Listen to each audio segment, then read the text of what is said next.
Deetaan ministeera nageenyaa duraanii Itoophiyaa obbo Taayyee Danda'aa hidhattoota deeggaruun meeshaalee waraanaa seeraan ala qabachuun mana murtii olaanaa federaalaa ramaddii araadaa dhaddacha yakkoota heeraa fi sirna heeraa ilaalutti to'atamanii ji'ootaan booda roobii kaleessaa himataman. Obbo Taayyeen abukaatota isaanii wajjin dhaddachatti dhiyaatanii himata irratti dhiyaate dhaggeeffataniiru. Ministeera haqaatti abbaa alangaan daayirektarootii yakkoota daangaa qaxxaamuranii himata 3 obbo Taayyee Danda'aa irratti dhiyeesseera. Abukaatoowwan isaanii keessaa tokko kan ta'an obbo Tuulii Baay'isaan himannaawwan irratti dhiyaatan BBC'tti himaniiru. አንደኛው የወንጀል ህጉን 252 እንደሚጠቅስ ነው። እሱ ምንድነው ከጠላት ጋር የመተባበር himatni inni jalqabaa seera yakkaa 252 eeruun diina deeggaruun jechuun isa isaan kanaan dura feesbuukii isaanii irratti barreessaa turan garagalchanii ragaa jedhanii dhiyeessan. Qabiyyeen barreeffama isaa ejjennoo abaa'oo shanee ka deeggaruudha jedha. Himatni inni lammataa ammoo marii woboo fi mootummaa gidduutti ta'e akka hin milkoofneef rakkoon mootummaa bira jechuun ejjennoo abaa'oo shanee deeggaru agarsiisan waan jedhuun yakka kakaasuu raawwachuun himatan. Inni sadaffaan manni isaanii gaafa sakatta'amu meeshaa waraanaa kilaashinkoovii eeyyama hin qabne irratti qabameera kan jedhu ture. Namoota 5 ammallee achuma mootummaa keessaa ka hojjetanitti bilbilanii haasa'aa turan himanni jedhus irratti ka'eera. Isa feesbuukiidhaan alatti ragaan dhiyeessan biraan hin jiru. ምንም ነገር የለም። ከዚህ በፊት እሳቸው ፌስቡክ ላይ የሚጽፋቸውን ነገሮች Qondaalli mootummaa duraanii obbo Taayyee Danda'aa himata irratti dhiyaate erga dhaggeeffatanii booda yaada ittisaa dhiyeeffachuu obbo Tuuliin dubbataniiru. Mirgi wabii isaanii akka eegamuu fi gaafatanillee jalaa kuffifamuun manni murtichaa murtoo kennuuf akka lakkoofsa Itoophiyaa eebila 24 2016tti beellama kenneeraa jedhan. የጨፌ ኦሮሚያ አባል በመሆናቸው ያለመከሰስ መብት አላቸው። ሁለተኛው ደግሞ Miseensa caffee Oromiyaa mana maree federeeshinii waan tahaniif iddoo lamaatii mirga himatamuu dhabuu qabu. Haa ta'u malee mootummaan seera cabsuun mirga isaanii irraa kaasuu himatan.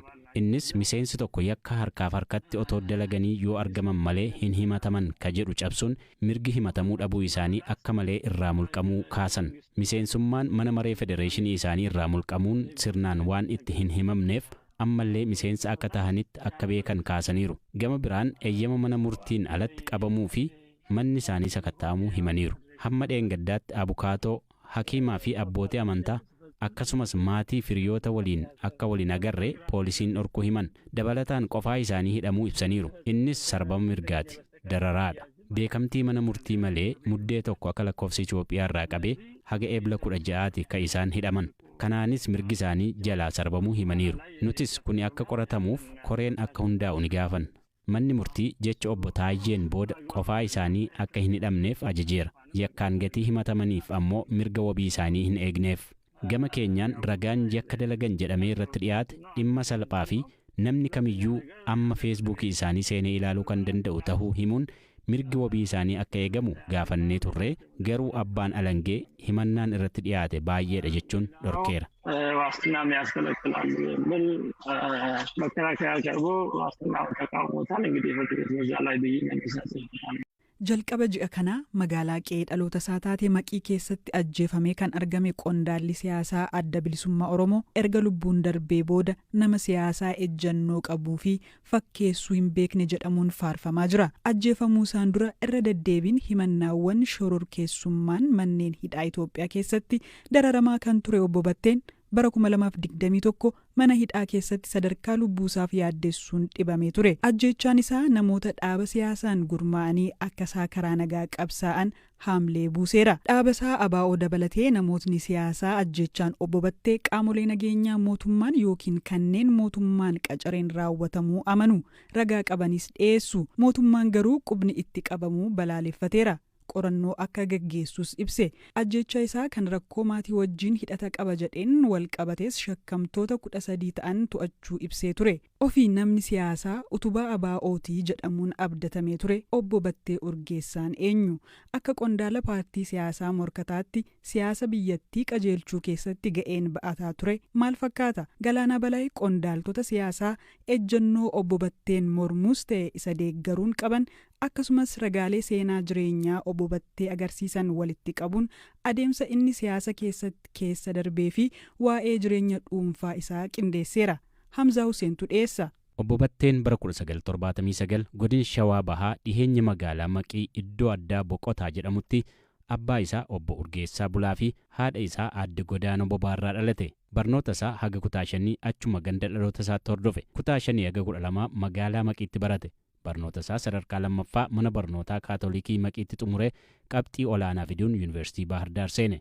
Bara 2005ttis barnoota baayoloojiin digirii jalqabaan eebbifame. Obbo Batteen siyaasa keessatti hirmaachuu ka eegale bara 2001 wayita barataa Yuunivarsiitii Baahir Daar ture. Sochii mormii barattootaa keessatti hirmaachaa waan tureef hidhamaa fi miidhamaa akka ture dhaabni isaa ibseera. Bara 2005 erga eebbifamee booda waggoota 4 kolleejjiiwwan akka Harraambee, Kiyaameedii fi Qiddista Maariyaam fa'a keessatti barsiisaa ture. Obbo Batteen digirii kan biraas ogummaa fayyaa fi ikoonomiksiin argateera. Achis biizinas adiministireeshiniin maastarsiisaa Yuunivarsiitii Arsii irraa argateera. Obbo Batteen hirmaannaa siyaasaa ka jalqabee bara barataa Yuunivarsiitii Baahir Daar ture ta'us achi erga bahee garuu qabsoo addi bilisummaa Oromoo geggeessu keessatti lafa jala hirmaannaa adda addaa gochaa akka ture namoonni isa beekan ni dubbatu. Keessumaa ijaarsa qeerroo bilisummaa Oromoo ka sochii qeerroo jijjiirama bara 2018 fide keessatti hirmaannaa guddaa qaba ture. Waahillan qabsoo isaa akka jedhanitti Obbo Batteen godina Shawaa Bahaa keessatti qeerroo bilisummaa Oromoo warra ijaaruuf gaafatama fudhatan keessaa tokko. Eebbifamee bahee booda Adaamaa hojjetaa ture. Achitti Shawaa Bahaa keessa warra socho'aa ture keessa ture. Daawit Abdataa fa'aa jedhanii ijoolleen biraas jiru. Achitti ijaaraa turan egaa Shawaa Bahaa keessa aanolee jiran aanaa dugdaa dabalatee maqii dabalatee. Obbo Batteen sochii isaa siyaasaa ABO keessatti haa jalqabuyyuu malee qabsoo karaa nagaa falmii yaadaaf filannoo uummataan aangoo argamutti waan amanuuf miseensa Koongireesii Federaalawaa Oromoo ta'ee ture. Filannoo biyyaalessaa bara 2010 geggeeffame irrattis isaan waliin ta'uun dorgomee akka ture dura taa'an dhaabichaa Profeesar Mararaa Guddinaa BBC'tti himaniiru. Battee nutis dhiyootti beeknaa yeroo baay'ee fi dorgomaa keenyas tureera.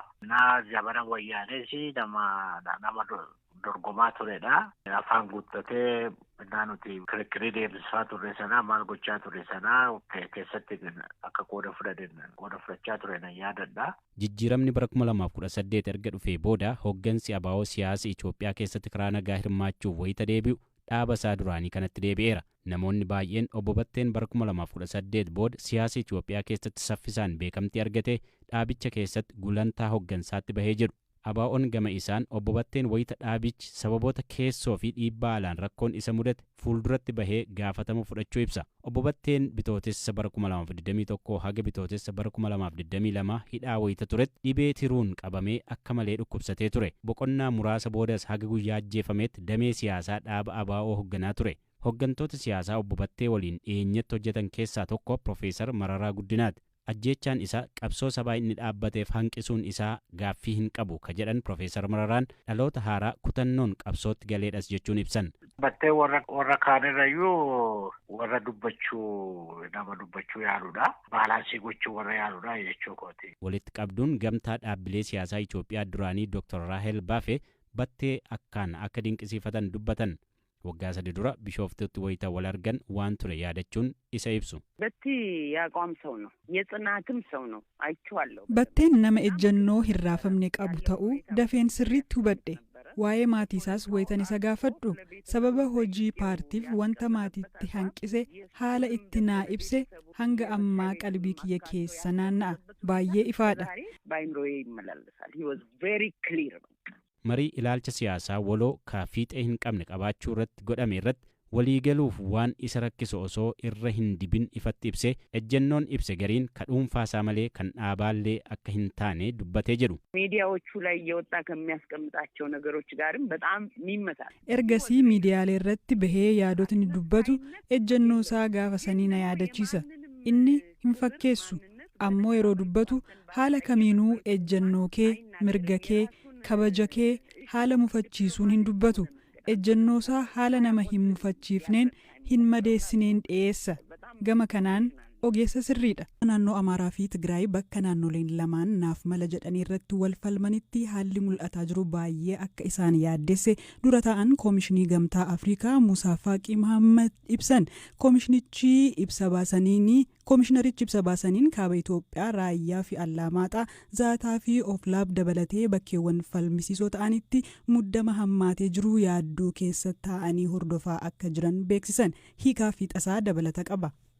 Bakkeewwan naannoon Amaaraa fi Tigraay irratti wal falmanitti torban darbee eegalee hidhattoonni seenaa jiraachuurraa kan ka'e jiraattonni baqachuu gabaafamee ture. Dura ta'an Komishinii Gamtaa Afrikaa Musaa Faaqii Mahammad bifa haaraan haalli naannoo daangaa naannolee Amaaraa fi Tigraayitti mudataa jiruun buqqaatiin jiraattota akka dhaabbatuuf qaamoleen hunduu hatattamaan diinummaa hambisuun nageenya namoota nagaa akka mirkaneessan jechuun waamicha dhiyeessan. Waliigalteen Piriitooriyaa TPLF fi mootummaan Itoophiyaa waliif mallatteessan guutumaan akka hojiirra oolu jechuun waliigalticha irratti akkuma ibsame naannolee abbummaan irratti ka'utti deebii furmaata quubsaa ta'e kennuuf mariin siyaasaa akka eegalus gaafatan. Waliigaltee Piriitooriyaa booda bakkeewwan naannoleen Tigraay fi Amaaraa irratti wal falman keessaa qaamoleen humna nageenyaa mootummaa federaalaa hin taane akka ba'an jedhamee ture. Torbee darbeerraa eegalee garuu jiraattonni bakkeewwan kana keessaa bahaa jiraachuu ragaaleen garaagaraa ni mul'isu. Jiraattonnii fi aangawoonni bakkeewwan kanneenii BBC'n dubbise akka jedhanitti magaalota keessatti raayyaan ittisaa fi poolisiin federaalaa kan bobba'an yoo ta'u bakkeewwan baadiyyaatti immoo hidhattoonni TPLFtu mul'ata.